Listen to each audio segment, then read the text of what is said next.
Hello everyone, welcome back. So ये हमारी react next video और इस वीडियो में हम देखने वाले हैं यूज कॉन्टेक्स्ट। ओके, तो चलिए स्टार्ट करते हैं।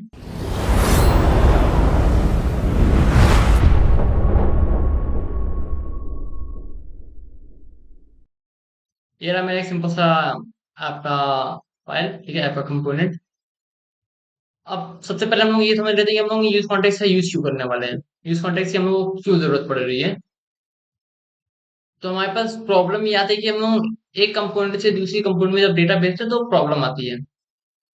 तो अभी तो स्टार्टिंग में ठीक होता है। मैं कुछ केसेस दिखाता हूँ, आप लोग तो यही सोच रहे होंगे कि हाँ, एक से दूसरे में हम लोग को क्या दिक्कत होगी, प्रॉप्स में भेज दिया। बट चलिए इसका एग्जांपल मैं क्रिएट करता हूँ। एक होम नाम का फोल्डर क्रिएट करता हूँ और एक बोल सकते हैं कार्ड नाम से फोल्डर क्रिएट कर देता हूँ। ठीक है, या कॉन्टेक्ट नाम से क्रिएट कर देता हूँ, कॉन्टेक्ट। ठीक है। और जो होम है, ये रहा मेरा होम का फाइल इंडेक्स डॉट जेएसएक्स। और ये रहा मेरा कॉन्टेक्ट का फाइल, कॉन्टेक्ट का फोल्डर, इसके अंदर भी एक मेरा बन गया इंडेक्स डॉट जेएसएक्स। ठीक है। दूसरी बार भी मेरा के ही कुछ हुआ। ठीक। सी।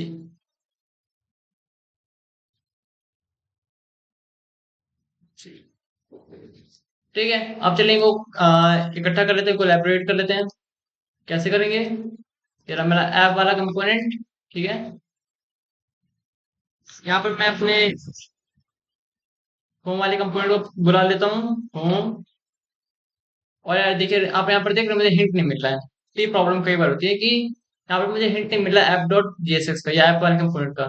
वो इस वजह से होता है क्योंकि हम लोग का फाइल का नाम इंडेक्स है, तो इसने इसका भी नाम इंडेक्स रख लिया होता है। तो यहाँ पर हम लोग को अपने फंक्शन का नाम मेंटेन करना पड़ता है। जो हमारा फंक्शन का नाम हम रखना चाहते थे, या जो हमने अपने फोल्डर का नाम रखा होता है ना उसका नाम, वही हम लोग अपने कंपोनेंट का नाम रख देते हैं। तो ये थोड़ा सा अलग करता है, स्पेसिफाई कर देता है कि हाँ, ये आपका कॉन्टेक्ट का है या आपका होम का कंपोनेंट है, कॉन्टेक्ट।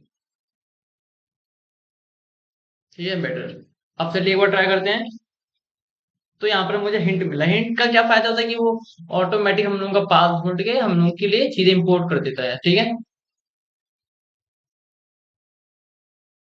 और कई बार हम लोग को एक चीज और करना होता है कि वो जो फोल्डर है हमारा, उसको ओपन करके रखना पड़ता है। फोल्डर इन द सेंस वो जो हमारी फाइल होती है। जैसे कि मुझे कॉन्टेक्ट को इंपोर्ट करना था, तो यहाँ पर मैंने कॉन्टेक्ट की फाइल पहले ही ओपन करके रख ली है, ताकि इसका पाथ रीड कर सके। वरना कई बार हम लोग को हिंट नहीं मिलते हैं। ठीक है, तो वही प्रॉब्लम हो सकती है। चलिए आगे देखते हैं अब क्या हो रहा है। एक होम बनाया, कॉन्टेक्ट बनाया। ओके। अब मैं होम के अंदर एक और कंपोनेंट बनाऊंगा छोटा सा। एक फोल्डर बना लेता हूँ, किस नाम से, होम डेमो नाम से बना लेता हूँ। Home demo dot JSX. जो अपनी मेन फाइल होती है ना, इस वाले फोल्डर से मेरी मेन फाइल कौन सी, इंडेक्स डॉट जेएसएक्स। क्योंकि एट द एंड इसी के अंदर सब कुछ कोलैब होगा और मुझे एक आउटपुट मिलने वाला है। तो अब देखते हैं होम डॉट जेएसएक्स में मैं क्या करता हूँ। यहाँ पर लिखा एलएफसी। और इस ये जो मेरा कंपोनेंट है, इसको मैंने अपने होम के अंदर कॉल कर लिया है। ठीक है। डेमो यहाँ पर ही मुझे दिख रहा है। ठीक है। तो एट द एंड अब एक चीज को समझिएगा कि मैंने इसका नाम होम डेमो क्यों लिखा और इसका नाम इंडेक्स क्यों लिखा।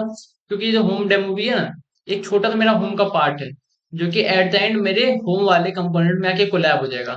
तो अगर मैं इसको बुलाता हूँ इस इंडेक्स डॉट जेएसएक्स को, तो ऑटोमेटिक ये कंपोनेंट भी तो मुझे मिल रहा है ना। इसलिए हम लोग बस जो भी हमारा मेन फाइल होता है, उसका नाम इंडेक्स डॉट जेएसएक्स रखते हैं और उसके अंदर सारी चीजें हम लोग सारे कंपोनेंट को कॉल कर लेते हैं। ठीक है, इसका हो गया। अब चलते हैं कॉन्टेक्ट के लिए भी मैं क्रिएट कर देता हूँ, contact demo dot JSX. Contact demo dot JSX. ठीक है। Again same format.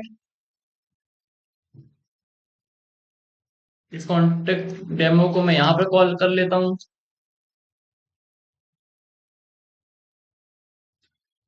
ठीक है, ये भी हो गया।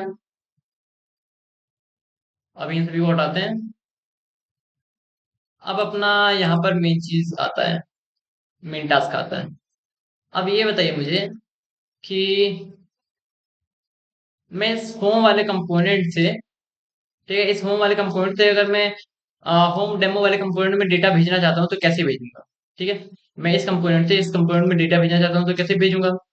आप लोग बोलेंगे यहाँ पर कोई वैल्यू ले लो, एक वेरिएबल बनाते हैं नेम नाम से, तो let name equals to Vasu.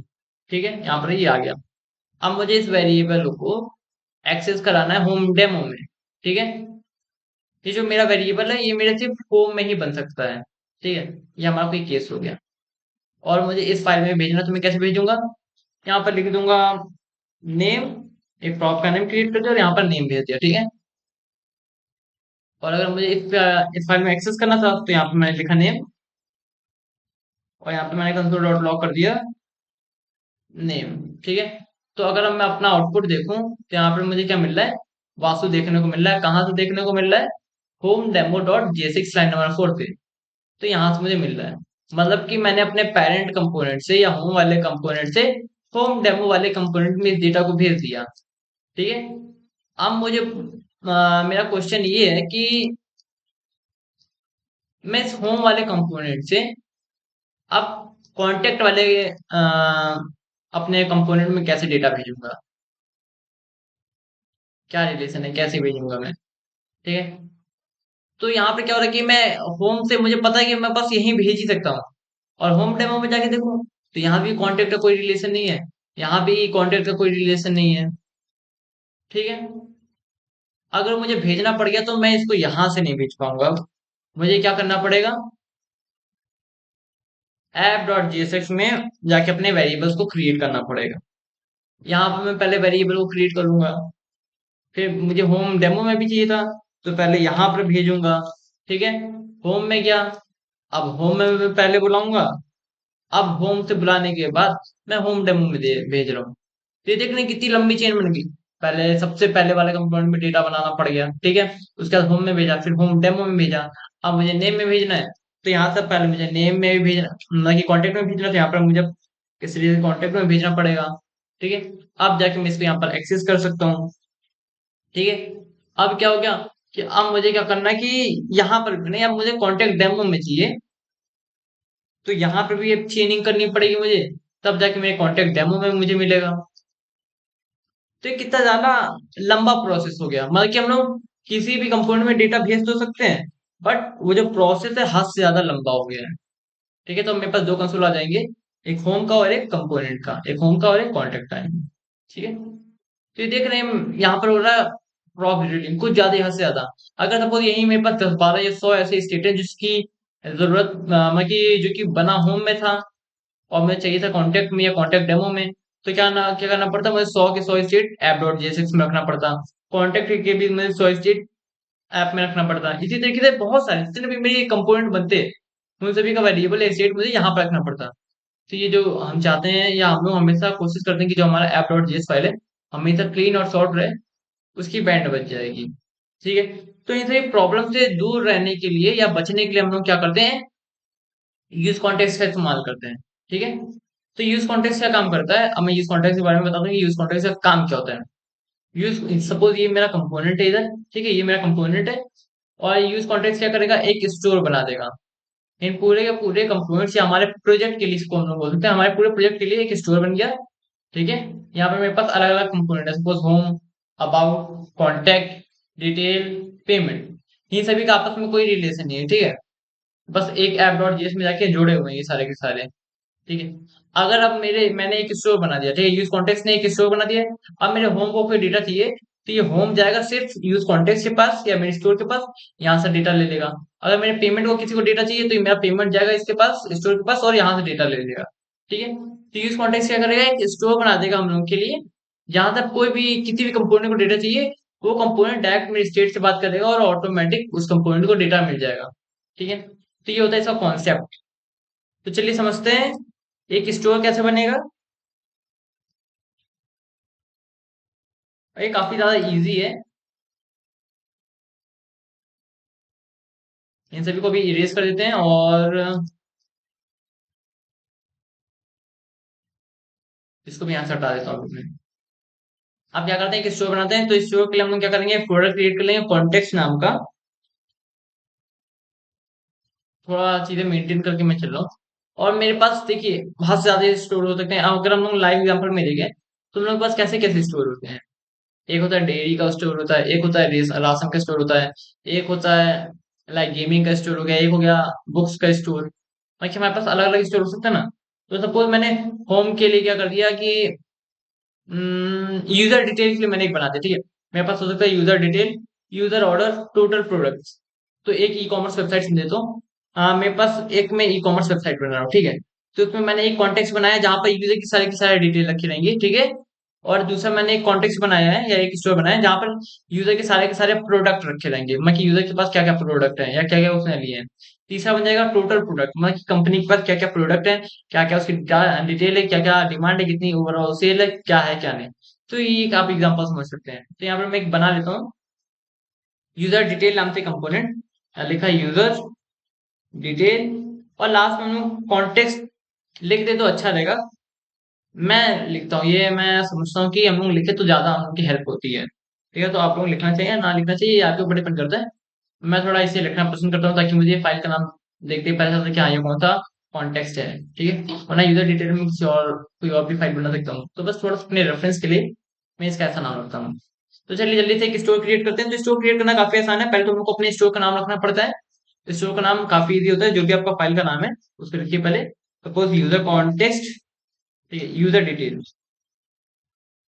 User detail मेरा हो गया कॉन्टेक्स्ट का नाम, और लास्ट में मैं कॉन्टेक्स्ट लगाता ही लगाता हूँ। तो यहाँ पे लिख दिया यूजर डिटेल कॉन्टेक्स्ट, ताकि मुझे पता चल जाए कि ये जो मेरा स्टोर है ये मेरा यूजर डिटेल का एक कॉन्टेक्स्ट। और लास्ट में मैंने कॉन्टेक्स्ट लिखा ताकि मुझे पता चल जाए कि ये कोई नॉर्मल फंक्शन नहीं है यूजर डिटेल, ये कोई कॉन्टेक्स्ट है, मतलब ये कोई स्टोर है।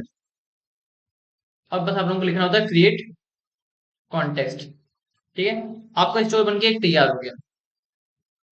अब आपने एक स्टोर तो बना लिया। अब आप कैसे सभी कंपोनेंट्स को बताएंगे, अपने इस प्रोजेक्ट को बताएंगे कि हाँ मैंने एक स्टोर बनाया हुआ है, आप लोग खुद से कनेक्ट कर सकते हैं। तो अब एक कनेक्टर बनाना पड़ता है। तो कनेक्टर के लिए क्या करना पड़ता है, एक नॉर्मल फंक्शन बनाते हैं प्रोवाइडर, ठीक है। मतलब कि आप लोगों का एक स्टोर बन गया, तो आप लोग अब एक डिलीवरी बॉय बना रहे हैं ताकि आप लोग अपने सारे कंपोनेंट को डेटा पहुंचा सके। तो इसका नाम होता है यूजर डिटेल, तो अपना सेम ही रहेगा। अब ये चीजें हम लोग को प्रोवाइड करेगा, तो इसका नाम हम लोग रख देते हैं प्रोवाइडर, ठीक है। क्या देखा, प्रोवाइडर, और एक एरो फंक्शन बना दिया। अब प्रोवाइडर को सिंटेक्स होता है जो कि हम लोग को फॉलो करना पड़ता है, जो कि क्या है यहाँ पर, ये किसका प्रोवाइडर है वो बताना पड़ता है, ये यूजर कॉन्टेक्स्ट का है। और यूजर कॉन्टेक्स्ट के पास एक मेथड होता है प्रोवाइडर, ठीक है।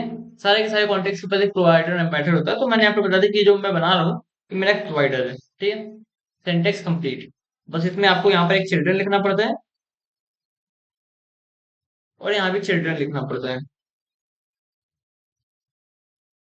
चिल्ड्रन अगर मैं समझाऊं तो मतलब कि इस कंपोनेंट के अंदर, ठीक है मैं बता देता हूँ चिल्ड्रन का आखिर यूज क्या होता है। अब मैं क्या नेक्स्ट वीडियो के लिए रेफर करूंगा, यहीं पे कंप्लीट कर देता हूँ, ठीक है। सपोज मैंने अगर कहीं पर इस्तेमाल कर लिया user provider, basically user provider, ये मैंने अगर अपना कंपोनेंट कहीं इस्तेमाल करूंगा, ठीक है।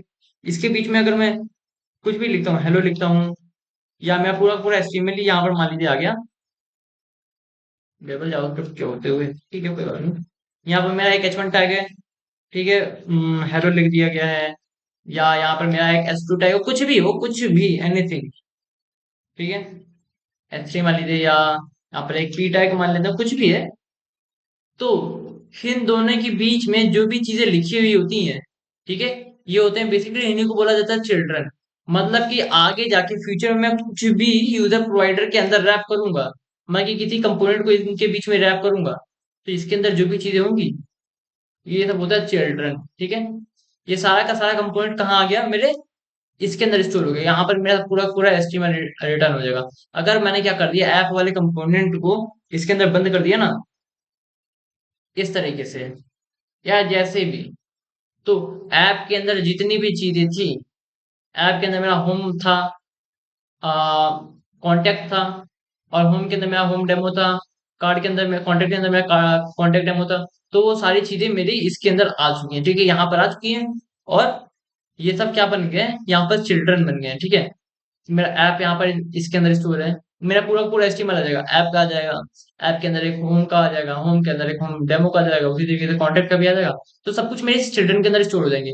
मतलब कि यहाँ पर हर एक चीज को मैंने रैप कर दिया प्रोवाइडर के अंदर से, मतलब कि ये जो स्टोर बना है ये इन इन चीजों को प्रोवाइड करेगा, या इन इन लोगों को प्रोवाइड करेगा। ठीक है, तो ये होता है इसका पूरा पूरा ब्रीफ एक्सप्लेनेशन। अब इसको हम लोग को पता ही एक्सपोर्ट डिफॉल्ट तो करना ही पड़ेगा यार। Export default user detail provider. ठीक है, और ये जो स्टोर है इसको भी हम लोग को एक्सपोर्ट करना पड़ता है, ताकि हम लोग प्रूफ बता सकें कि हाँ हम लोग को कौन से स्टोर का इसमें इस्तेमाल करना है। तो हाँ ये करना पड़ता है, तो आप लोगों को भी मैं बता दूंगा क्यों करना पड़ता है उसको भी। अब देखिए प्रोवाइडर मैंने बना दिया। अब मैंने बताया था कि इस तरीके से तो ये आएगा नहीं, अभी तो इसके अंदर कोई चिल्ड्रन ही नहीं है क्योंकि मैंने कहीं रैप नहीं किया है। तो रैप भी तो करना जरूरी है, रैप करेंगे तभी तो इस चिल्ड्रन के अंदर वैल्यूज आएंगे। तो चलिए हम लोग ऐप डॉट जेएस को भी कर सकते हैं, बट हम लोग ज्यादा प्रीफर करते हैं कि इंडेक्स डॉट जेएस में, हाँ वही हम लोगों ने किया, ऐप को बेसिकली रैप किया है। ठीक है, मतलब कि वो मैं कंफ्यूज हो गया था कि ऐप के अंदर जाके मैं कर दूं, but index dot JS file में करते हैं, इसको जाके लिखेंगे और ऐप को रैप कर देंगे। ठीक है, अब ऐप के अंदर जितनी भी चीजें थी अभी मेरे प्रोवाइडर के अंदर आ गई, मतलब कि ये तो मेरे चिल्ड्रन बन गए। बस इतना होता है मेरे स्टोर का सेटअप। ठीक है, मतलब हमारे स्टोर का एक सेटअप। अब प्रॉब्लम क्या थी हमारी कि अ, ये जो होम के अंदर मेरा वेरिएबल बन रहा था, या कोई भी वेरिएबल बनना है मुझे हर जगह चाहिए, मुझे प्रॉप ड्रिलिंग नहीं करनी है। ठीक है, मुझे कोई भी डेटा हर जगह अच्छे से फ्लो करना है। तो मैं वो कैसे करूंगा? अब इन सभी को हटा देते हैं, इन सभी झंझटों की अब जरूरत नहीं है।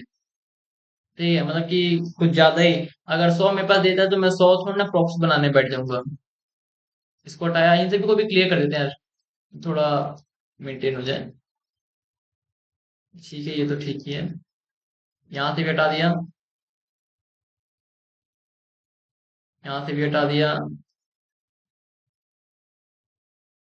ऐप डॉट जेएसएक्स से हटा हुआ था, कार डेमो से नहीं हटाया भाई, यहाँ से भी हटा देते हैं। आई थिंक कॉन्टेक्ट डेमो से भी नहीं हटा होगा। ठीक है, हर जगह से हम लोग ने हटा दिया वो जो अनवांटेड बेकार में कोड था हम लोग के। रिएक्ट क्या बोलता है, जितना हो सके उतना कम कोड लिखो, तो ये तो उसकी बात को पूरा गलत कर रहा था। अब चलिए देखते हैं, मतलब कि मुझे एक वेरिएबल चाहिए जो कि क्या काम करेगा। मतलब कि मुझे एक नेम नाम का मेरा जो वेरिएबल था वो मुझे उसका एक्सेसिबिलिटी हर सभी में चाहिए। तो मैं जाता हूँ। अब देखिए इसका कॉन्सेप्ट क्या होता है, आप लोगों को जो भी वेरिएबल्स बनाने हैं वो सब आप इसके अंदर बनाइए। अब हम लोगों के पास अलग अलग कॉन्टेक्स्ट होते हैं। ठीक है, जैसे कि यहाँ पे मैंने अगर यूजर डिटेल कॉन्टेक्स्ट लिखा है या यूजर डिटेल का स्टोर बनाया है, तो यूजर के जितने भी डिटेल के स्टेट बनेंगे या जो भी डेटा बनेगा मैं यहाँ पे बना लूंगा। तो नेम मान सकते हैं हम लोग, यूजर का एक डिटेल हो सकता है, तो यहाँ पे मैंने नेम लिख दिया वासु। ठीक है, यहाँ पर उसको मैंने लास्ट नेम दे दिया, लास्ट नेम। यहाँ पर कुछ मैं ले लेता हूँ वर्मा। ठीक है, और एज मान लेते हैं कुछ होगा। ठीक है, तो कुछ भी हो, ये सारी उसकी डिटेल्स है। ठीक है, अब यहाँ पर मेरा कुछ फंक्शन भी बना हुआ है, ए टू जेड लेट ए बी सी कुछ भी है।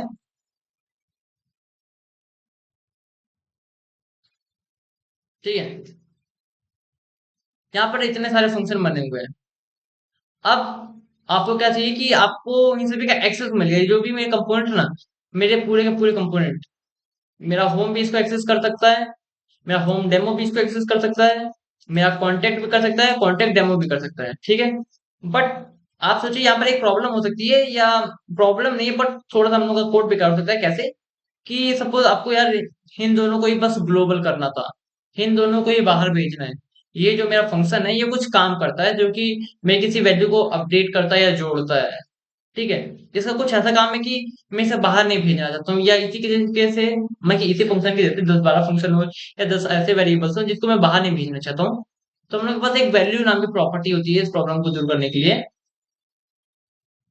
वैल्यू में हम लोग बोलते हैं कि चलो ठीक है, आप सारे के सारे कोड को मत भेजो, आप लोगों को जो जो लाइक वेरिएबल्स या स्टेट या डेटा भेजना है उसी का यहाँ पर नाम लिख दो। तो जैसे कि मुझे नेम भेजना था तो मैंने नेम का नाम लिख दिया। ठीक है, मुझे लास्ट नेम भेजना है तो मैंने लास्ट नेम बोल दिया। ठीक है, तो अब यहाँ पर देख रहे हैं मेरे पास टोटल 4 वेरिएबल्स बने हुए थे, बट उसमें से मैंने क्या कर दिया, बस 2 की मुझे जरूरत थी, या मतलब कि मुझे 2 को ही ग्लोबल करना है। ये 2 हो सकते हैं मेरे कुछ सीक्रेट्स हो, या मैं नहीं भेजना चाहता हूँ, तो मैंने इन दोनों का नाम इसके अंदर नहीं लिखा। जिसको भेजना था मैंने वैल्यू के अंदर बता दिया।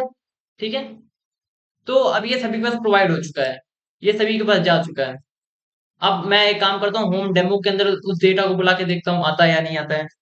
तो अपने स्टोर से डेटा बुलाने के लिए क्या करना होता है, ये होता है कुछ फॉर्मेट। जैसे कि हम लोगों का होता था लाइक यूज स्टेट, वैसे ही है। यहाँ पर यूज कॉन्टेक्स्ट हुक का इस्तेमाल कर लिया। अब मैंने भी आपको बताया था कि हमारे पास बहुत सारे स्टेट हो सकते हैं, मतलब कि बहुत सारे स्टोर हो सकते हैं। यहाँ पर जैसे कि अभी मेरे पास है यूजर डिटेल कॉन्टेक्स्ट, यहाँ पर टेस्ट कॉन्टेक्स्ट भी हो सकता है, एबीसी कॉन्टेक्स्ट भी हो सकता है। मैं एक बना लेता हूँ टेक्स्ट कॉन्टेक्स्ट, टेस्ट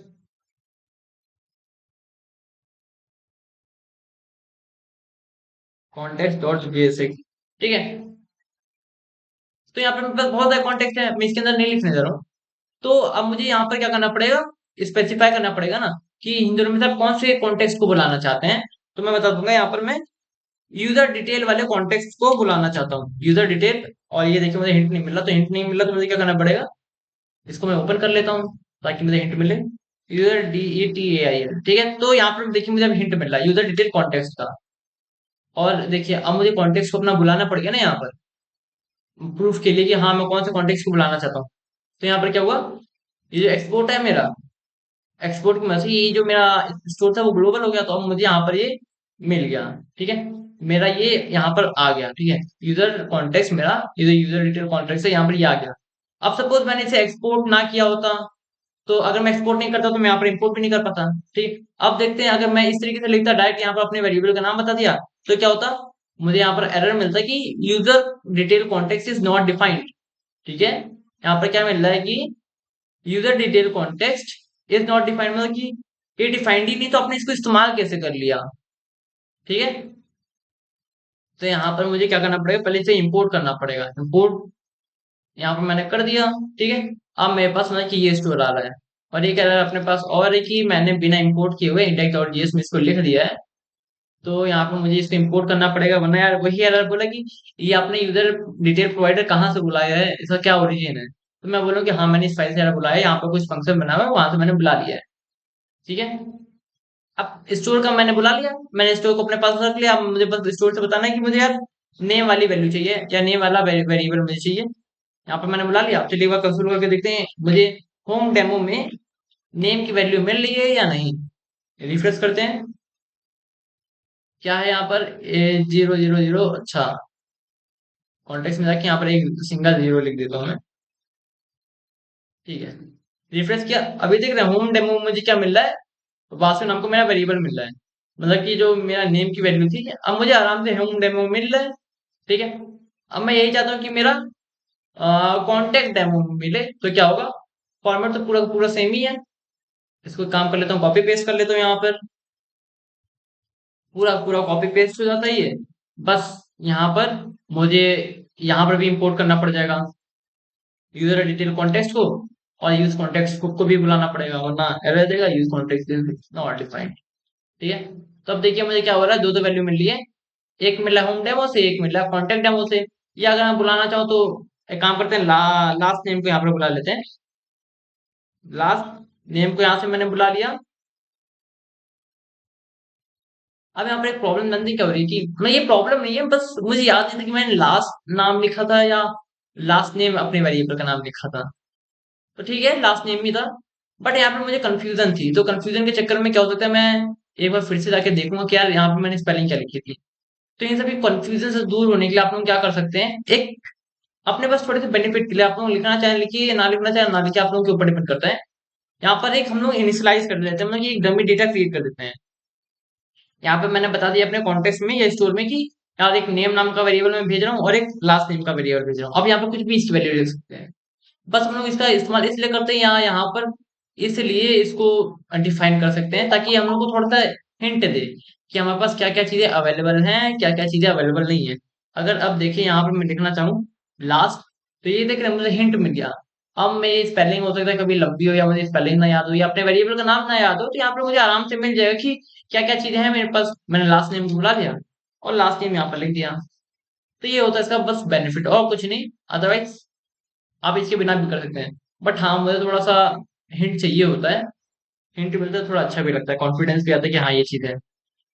तो उससे हमारा काम थोड़ा फास्ट हो सकता है। अभी काम करते मैंने एज नाम का जो वेरिएबल बनाया था, आप देखते हैं ये भी एक्सेस कर सकते हैं या नहीं कर सकते हैं। मैंने तो बस बोल दिया नहीं कर सकते हैं, बट एक बार ट्राई तो करना चाहिए ना। कर सकते हैं या नहीं कर सकते हैं। तो यहाँ पर मैंने जब एज को बुलाने की कोशिश की, तो यहाँ पर मुझे क्या मिला, अनडिफाइंड मिल रहा है। मैं काम करता हूँ, लास्ट नेम को हटा देता हूँ। अब क्या कर रहा हूँ, डायरेक्ट मैं कंसोल डॉट लॉग में कर रहा हूँ एज। तो यहाँ पर देखिएगा मुझे कॉन्टेक्ट डेमो से क्या मिलेगा, अनडिफाइंड मिला। मतलब कि यार एज नाम की चीज आपने कुछ भेजी ही नहीं है। अगर आपको इसका एक्सेस पाना है तो आप क्या करिए, यहाँ पर लिख दीजिए एज, और यहाँ पर भी लिख दीजिए एज। अब देखिए वो मेरा नंबर था, तो मैं यहाँ पर क्या करूंगा, मुझे बस कुछ भी डमी वैल्यू देनी है। मैंने यहाँ पर लाइक भेज दिया ब्लैंक स्ट्रिंग, तब भी मेरा काम हो रहा है। यहाँ पर अगर मैं ट्रू लिख दूं, मतलब कि बोलिए, तो भी मुझे वैल्यू 0 मिलेगी। यहाँ पर आपको कुछ भी लिख सकते हैं, कोई मतलब नहीं है। बस क्या होता है कि आपको थोड़ा सा हिंट मिल जाता है कि हाँ किस नाम का वेरिएबल आपके पास है। अगर मैं यहाँ पर एज लिखने जाऊंगा ना, तो ये देखिए मुझे हिंट मिल रहा है। तो बस ये इतना ही था। तो आई होप आप लोगों को यूज कॉन्टेक्ट समझ आया होगा, क्लियर हो गया होगा। सो अगर आप लोगों को कोई डाउट होता है तो आप लोग कमेंट कर सकते हैं, मैं उसको एक्सप्लेन कर दूंगा, या लाइव में आकर के आप लोगों को अच्छे से एक्सप्लेन कर दूंगा। ठीक है, thank you so much for watching my video, मिलते हैं नेक्स्ट वीडियो में।